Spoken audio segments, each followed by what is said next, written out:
YouTube world. I gotta say, we gotta cruise through this. I've got 14% left in my battery, my audio sucks, and my hair is still not cut right, so let's cruise. 3-image composite in Photoshop. Let's take our photography to the next level. Let's learn some compositing tricks. Maybe you learn something, maybe you learn how bad I stink at doing this. Whatever it is, we're gonna have some fun, so let's do this thing. All right, guys. Here we are fired up in Photoshop. First things first, I want to apologize about the audio. I am recording this on my Mac and my kid is going nuts in the background, so we will do the best we can. It is what it is. Mad props to all these guys. All of these images were sourced by Unsplash and with some phenomenal photos. So all you guys, mad props. I'm gonna put the links so you guys have access to all of that as well.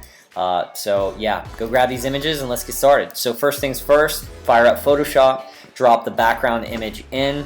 Second thing that you can do is let's go ahead and drop our main subject in our composition. I'm gonna scale her down a little bit because I want her to fit a little bit better, maybe right about there, and good to go. Now you can do this a couple different ways. You can cut her out and you can get really fine-tuned with this, guys, but I'm not going to do this for the sake of this tutorial. It's not about the subject, it's more about just blending it in this case. So for that, let's go ahead and duplicate our layer, and then for that we're gonna call this one girl background. This could be girl foreground. And let's go ahead and turn off our background layer, and if you'll go up here to your quick selection tool and then just go ahead and click select subject, you'll notice that it does a really dirty job of just cutting out the subject, but Photoshop does a pretty good job at identifying what you would want in that selection. So you might want to add a couple more things to it, take some things away, fine-tune your mask, do all that you want to do to it, and then yeah, so cool. I might just leave that out. No, I might add that back in for the sake of it. Alright, so cool. We've got our chick cut out and she looks awesome right there. Let's go ahead and add our mask. So go ahead and click add layer mask, and boom, you see she's cut out. It still looks really rough and really nasty. So one of the things that you can do to clean up the hair, now guys, I'm not going to go through this step by step, but I'm just going to go ahead and do a really rough removal of the hair. You can get fine-tuned, and there are a million different tutorials out there that can show you how to do this. For the sake of this one, and just for the sake of just doing this fast, let's just get rid of that extra jazz in her hair and kind of do it this way.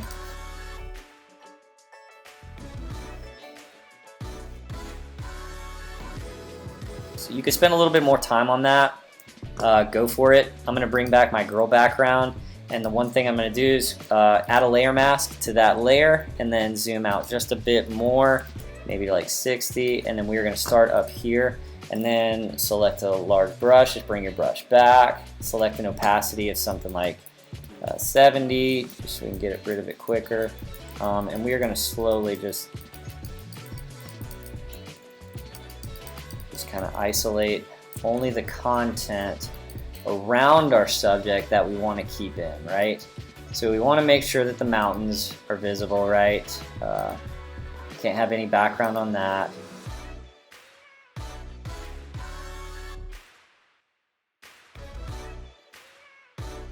So cool, looks somewhat decent. For the sake of this, I think it looks awesome. So let's go ahead and group her together, and we will call girl plus girl background, or you could say girl foreground background, whatever.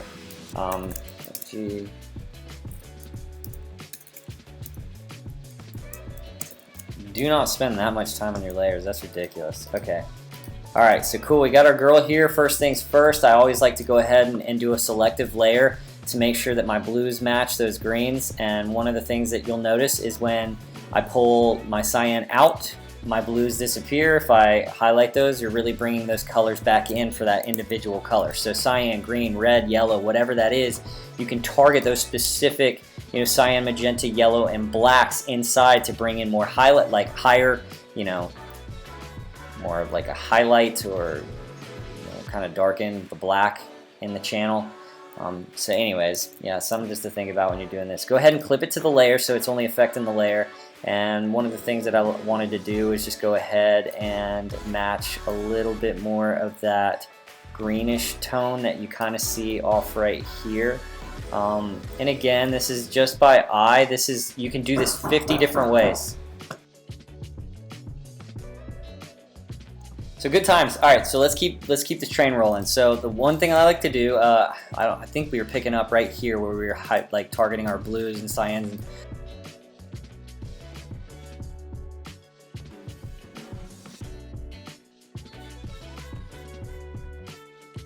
All right, that looks good. So cool. You get a nice little before and after, and it's subtle, but it does make a huge difference when you're blending this stuff for later, and I did not know what that happened. Alright, so cool. Alright, so next thing that we want to do is we want to go ahead and make sure that we color balance this, and this is another trick that I always do, is I always target my shadows, my highlights, and my midtones for every subject, and color balance everything to make sure that it matches. So here in this case, I might bring and make sure that you go ahead and clip this to the layer, so I might just focus on really fine-tuning that water and blending it a little bit in into the scene a little bit more. So one of the things that I failed to mention, and I'm going back to, is just to make her fit the scene a little bit more, there's a couple different ways that you can really kind of bring her out. And one of the things that we do know that we want to do is kind of blend her in. You know, that sun wouldn't match. There's some obvious shadows on the mountains in the background, so we might just throw a curves layer on her and really bring the shadows down on her so that it really kind of looks like the sun is just kind of bleeding off and it's sunset and whatnot. Now that'll affect how we focus and target our color balances, right? So the selective color, you know, we might want to go back in there and, you know, just kind of really fine tune this to make those greens match a little bit more, and just kind of revisit reworking those balancing issues.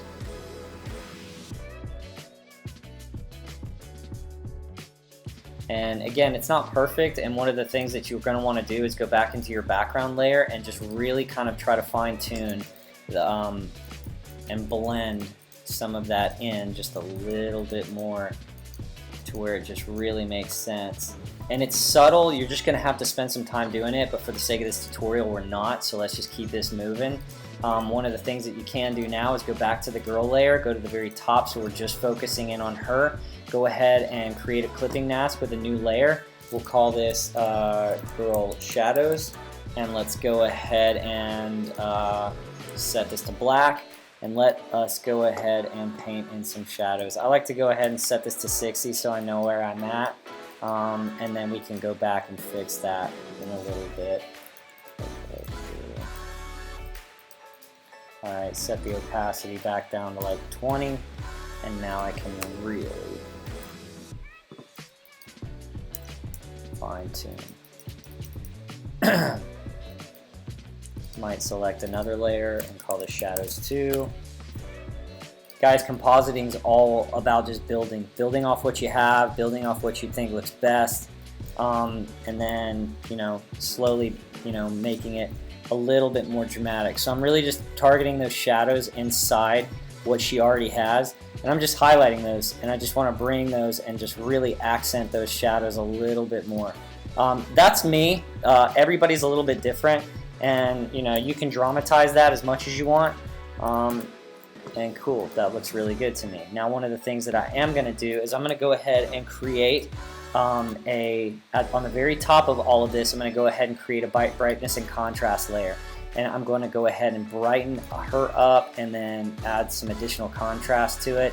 And cool, that layer looks awesome, right? Well, let's go ahead and invert that layer, and then let's go ahead and slowly bring it back. So Command I on your mask will invert the layer and it will make it disappear, and now you're going to slowly use the whites to bring in those brightness areas back. So let's set this to something like 50, and then just really kind of slowly highlight those brights and bring them back in, and just really work the areas that you feel like the light would hit and cast a little bit more of a brightness onto, right? Maybe some of that hair, maybe a little bit more of the back, right there, whatnot, leg. Alright, cool, looks good. It's nothing crazy, but it really just adds a bit of drama to those certain areas, at least to me anyways. You can kind of see, and you can hide those layers. Like you'll notice, like if I bring it back in, looks a little bit more dramatized. If I hide it, it doesn't. Go back into the shadows layers. Maybe I want to hide those shadows just a little bit more. Cool, looks awesome. She looks great. Now let's go ahead and move beyond her and go into the next phase. All right, cool. Now, again, with the hair, I would typically fix this. This is not how you would focus. You would just continue to blend, and this really just takes some time. But for the sake of this, let's go ahead and throw our moon in there, and let's keep this show rolling. So at the very top of our layer, or the very top of, and actually what I typically like to do is I like to go ahead and clean up my entire composition, and I'll call this, group all this together, and I'll call it girl plus color. Cool. Now let's go ahead and add our, what do we got? We got, excuse me. All right, cool. We got our moon layer. Background's dark, so let's go ahead and select our screen blending mode. Knocks out our dark areas, at least to an extent. Let's set her up right about there, so it's a little bit more centered to what she's doing. And just like anything, everything, we are going to mask this beast back out. So select a big brush. All right, cool. Select a nice opacity. Go ahead and make sure that's set to black. And then we want to get rid of anything on the mountains, and then anything in our water area. And cool.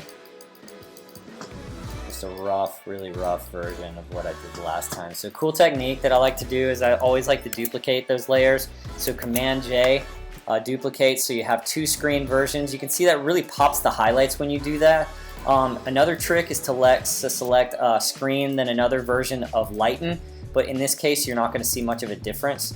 But just play with those blending modes. So I'm going to use two of those blending modes, then I'm going to set one to maybe like 50%.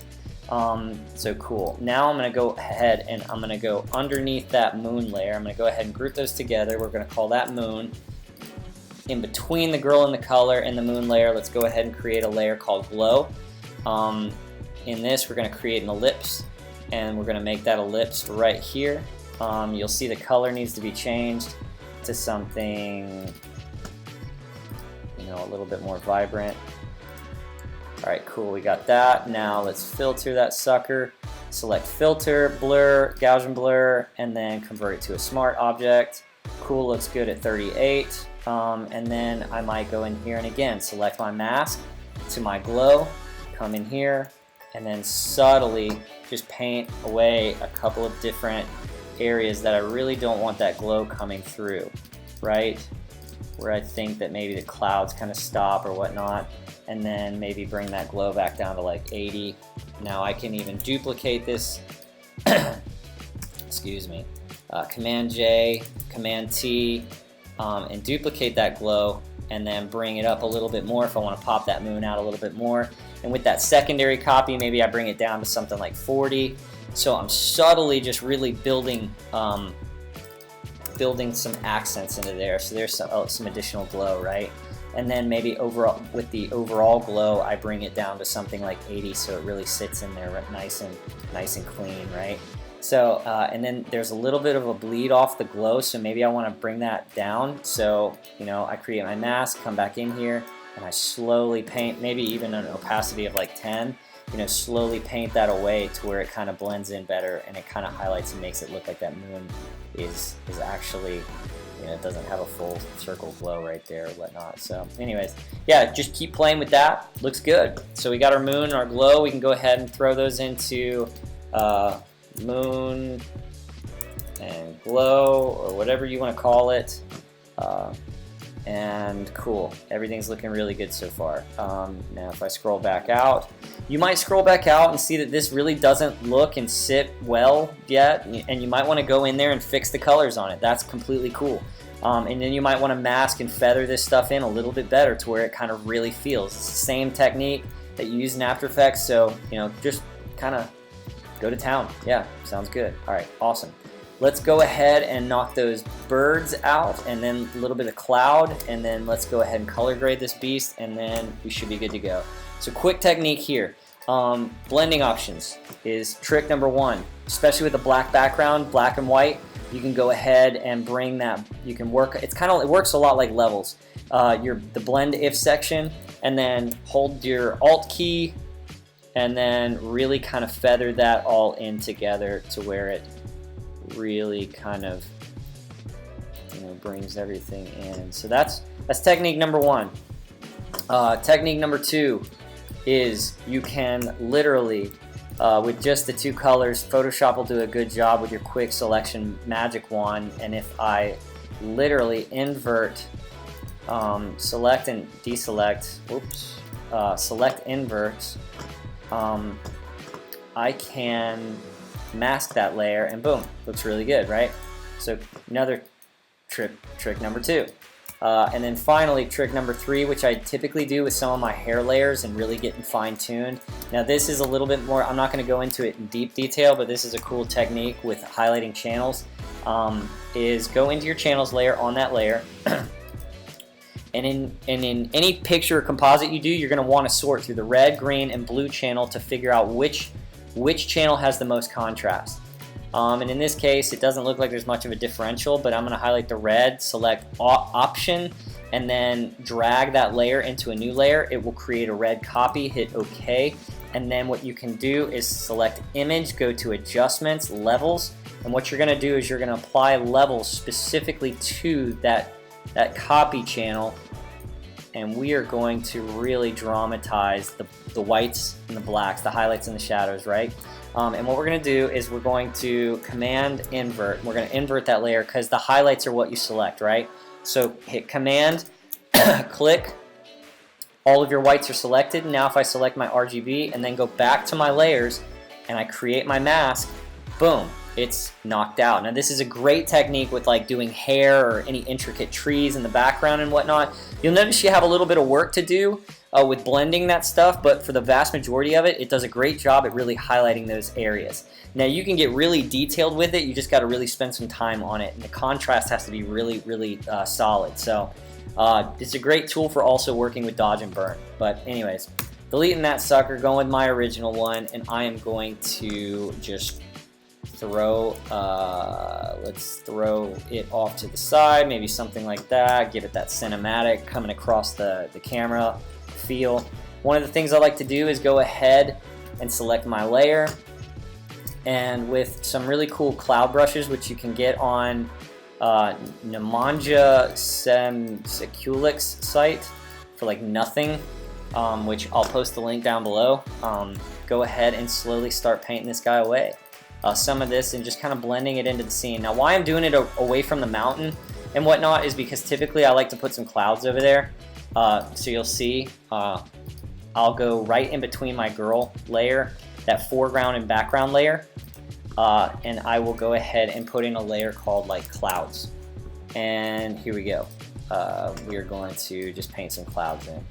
Now you can dramatize this and make this as awesome as you want. You can make it as subtle as you want. You could add a little bit of a filter. If you add some filter, and this is a really cool technique, if you actually convert the layer to a smart object, you can actually add a filter, blur, Gaussian blur, and you can, you know, put a nice little subtle blur on the clouds, and you can control your clouds that way. So if you want to, you know, turn that off and on and see how it looks, this is a really good technique for that.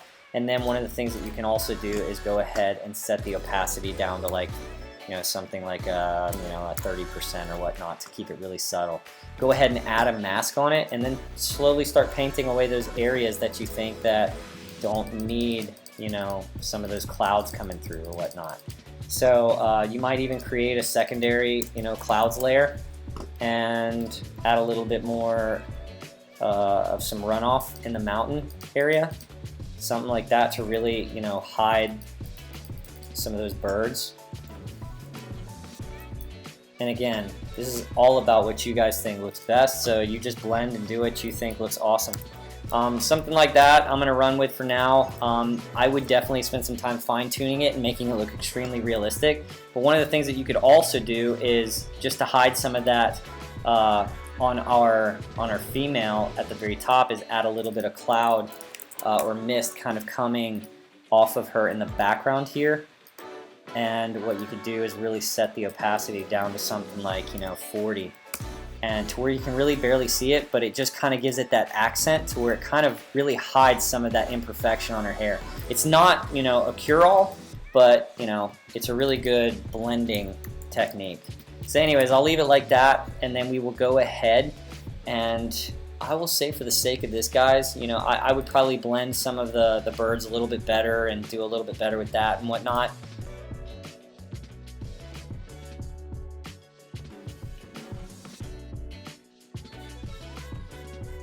Alright, cool. We've got a cool little, quick composite here. Now here's where we get all grady.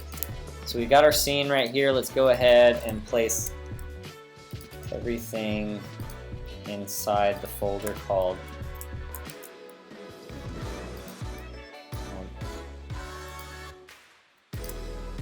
everything in here, and we will call this scene. Alright, and then what I typically like to do is I like to duplicate all this, and then I'll have, that way I preserve what's there. So I have my scene layer right now. I typically like to have color grade layer, and what I'll do is I'll go into my color lookup area, and I will add a few just different types of, color, some LUTs to it, and really fine tune it. So the first one I'll add is a film stock. Excuse me. Might bring that down to like 10%. Turn it off and on. Get it to where you want it. Probably bump it to like 20. Looks cool. Maybe go in there and add another, lookup table. Do something like, play around with your LUTs. Play around with your stuff. Same thing as you do. Now, what I typically do. Next phase in the process, go ahead and Shift, Option, Command, and E, and go ahead and flatten that layer. Right click, and you are going to convert this to a smart object so you can control these settings later. It's very critical that you do that. Select Filter, Camera Raw Filter, and now we are going to finish our final touches to our composite here. Okay, cool. So we got her set up. We are going to go and maybe add in. Now, if I bring my temperature down, I get a lot more blues. If I bring it up, I warm it up. I might warm it up to like 8%, and then maybe bring in a little bit of subtle magenta. Maybe even something like 6% will do.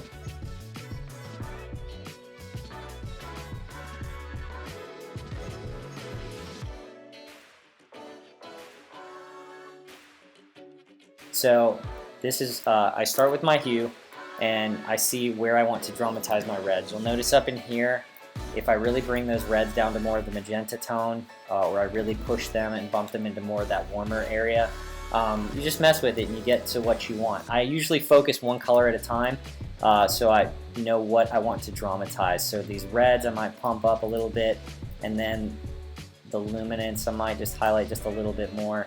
Go back in here and then highlight those oranges, see what I want to do. Maybe just very subtly, since